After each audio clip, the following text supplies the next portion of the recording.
NBA players have some great stories in them, but if you dive deeper, a lot of those turn out to be false. So today we're busting famous NBA anecdotes. And first up is how Paul Pierce became the truth 25 years ago. Paul Pierce is the mother truth.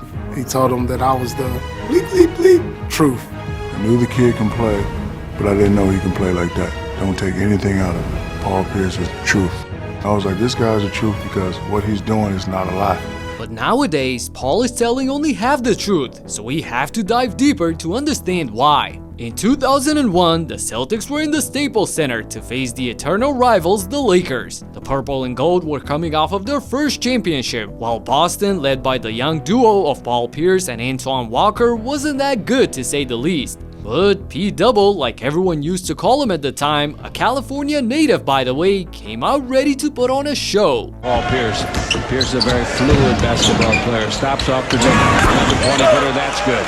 Paul Pierce takes the dribble right. He's underneath. That'll count. Basket's good. Oh, that's a good play. And he looks up into the stands and hollers. I imagine a lot of his family is here. That's a good retreat by Fish defensively. Out to Pierce for three, and he got it. Paul Pierce bursted out of the gate, scoring 23 points on 7 of 10 shooting in the first half, putting his team up by 5 against the heavy favorites. He was getting buckets from everywhere on the court, and he kept his foot on the gas pedal in the second half as well. His 19-foot jumper, that's, hardly moved the net. It was so perfect. 5 on George. Here's the dribble drive. Slam dunk. They're going to allow on the continuation. Play there 48 hours from now. Jump shot put up and in right in the face of George. It was Pierce knocking down his 33rd. Pierce had himself a ball game, tying a career high of 42 points on a blistering 68% efficiency on the champs' home floor. Whether it was Brian Shaw, Rick Fox, or Devean George, it didn't matter. Paul was cooking everybody, except for one guy that he remembers matching up against. So it was a game where I dropped like 42, I believe. You know, while matched up with Kobe and Shaq out, they the champs. Right. You know, they the champs. The only thing is, Kobe didn't even suit up for this game. You can rewind and see for yourself in the highlights. And here's an ESPN article for your confirmation. Regardless, Paul was single-handedly keeping the Celtics in the game, but the Lakers, led by Shaq and D-Fish, ultimately came up victorious, which Pierce also forgot. Yeah, because I just dropped like 40 and we got the win, and I did it in the Staples. Yeah, I guess all of this comes from having to tell the same story over and over again on different podcasts, so over the years, he only adjusted it to sound more impressive. Heck, Brian Scalabrine said that he was going to do exactly this in his iconic, hilarious post-championship interview. How is it for you, not able to play even one little second in the finals? Is that hard? Why would you think that's funny? I'll tell you, it's not that difficult to do because guess what? Maybe now you can say, yeah, I didn't play a second. But in 5 years, you guys are gonna forget. In 10 years, I'll still be a champ. In 20 years, I'll tell my kids I probably started. And in 30 years, I probably told them I got the MVP. So I'm really not too worried about it. Okay, great, All right. Congratulations. We'll see you guys later. Thank you, Brian. Next, we have Kyrie Irving, who somehow made himself look worse than it actually was. So that First game, first game, I that. played against Jose Calderon. Jose Calderon bust my ass. He gave me 26 and 14. Like, yo, he was fucking celebrating like a motherfucker. I was sick. I had 6 and 6 that night. I was like, yo. They were talking about their welcome to the NBA moment, and Kai said that Jose Calderon gave him 26 and 14 in his first game ever. Yeah, Jose was ballin'. Barn down here to 10 on the clock. Double comes, kick out, open shot for Jose. Butler gets it to Jose. The three, good! In the face of Kyrie Irving. DeRozan drives, kick out. Here's Jose. The three, bang on!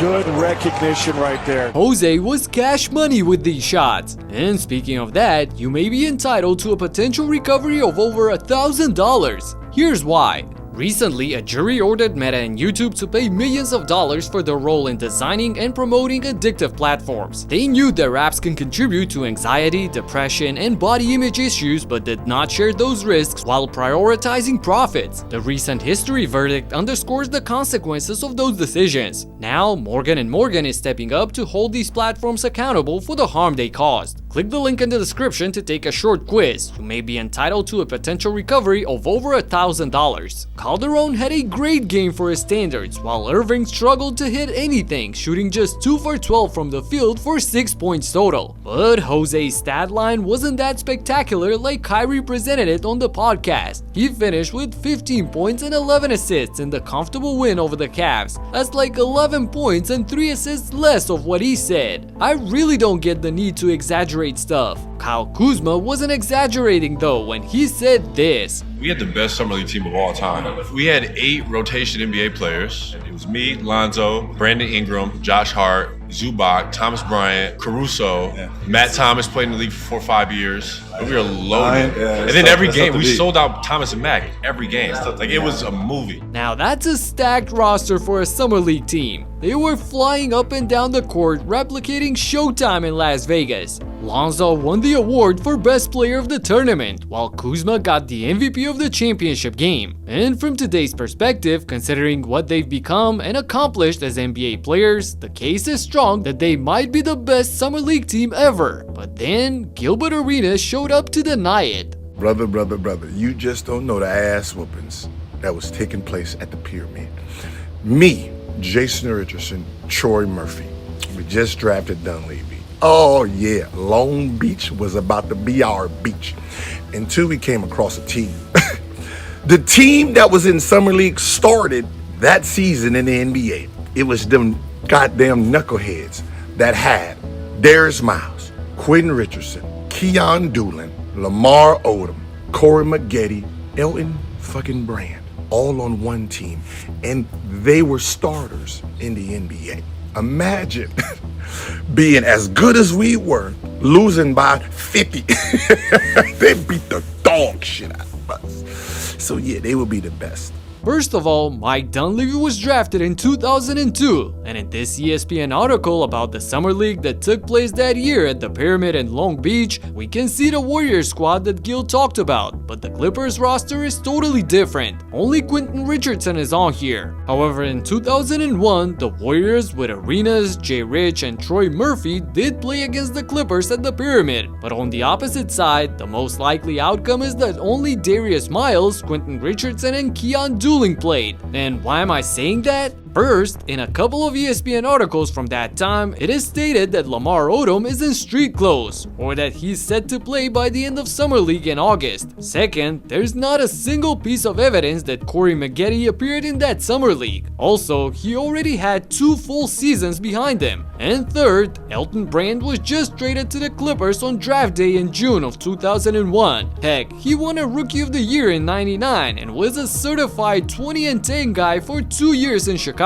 Those kinds of players don't just suit up for the Summer League in their 3rd season. I'm not saying 100% that it didn't happen, but if the internet can't prove it, it's not very likely. Maybe Gil is messing up the years in his mind, thinking about the preseason or the regular season itself. Maybe it was some exhibition game where its records got burned afterwards. The Knuckleheads were scary good for their age, though they never reached their potential, and it's safe to say that they didn't appear in the Summer League in the same bunch that Gil is talking about. So there you have it. Let me know in the comments what you think about these stories and if you know some wilder ones. In the meantime, check out my last video of the greatest game you've never seen, where Prime Kobe went head to head with young LeBron James. Click right here and talk to you in the next one. Peace out.